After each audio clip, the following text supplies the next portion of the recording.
Oh, the joys of having a brain that is wired differently.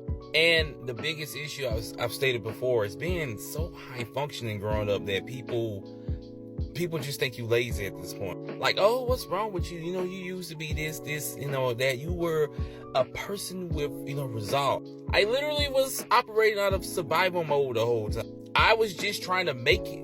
And I felt the easiest way to keep people from, bothering me is achieving in life, if in a sense, if you want to make it sound like that. But if you looked at my book bag, you can tell I was in disarray. My book bag was never in order. My papers were never in order. Like, even, and as an adult, it's so relentless. The last couple of lives, somebody asked me, people ask me, why you don't do live as much? Because the last couple of lives, I've completely lost my train of thought in the middle of talking. Like, do you know how embarrassing that really feels? I'm talking and I'm like, wait a minute, what am I even talking about? What am I even doing? Being told you're either too much or you're not enough.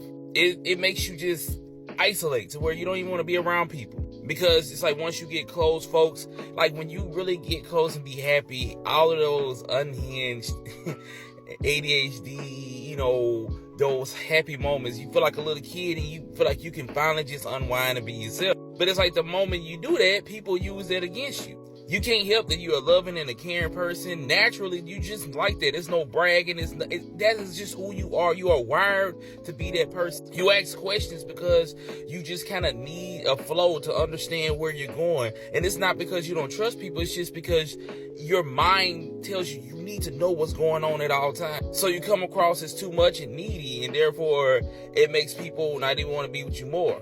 Making friends is hell. Keeping friends is hell.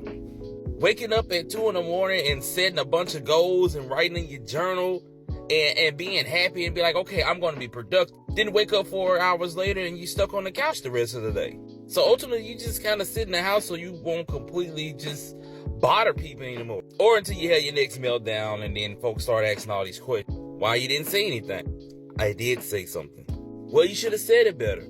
What other way was I supposed to say it? Sitting in a room full of people at events or at a family function and feeling like you are completely invisible and by yourself the whole time.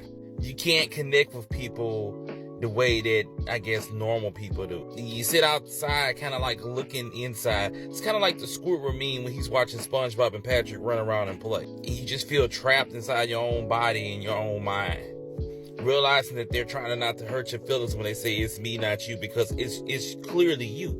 It is clearly you, but they don't want to make you feel bad and things like that. Or the fact I can't watch Inside Out Part 2 more than I only can watch it one time because the anxiety emotion put my anxiety into the worst. I was in the movie theater about to have a panic attack.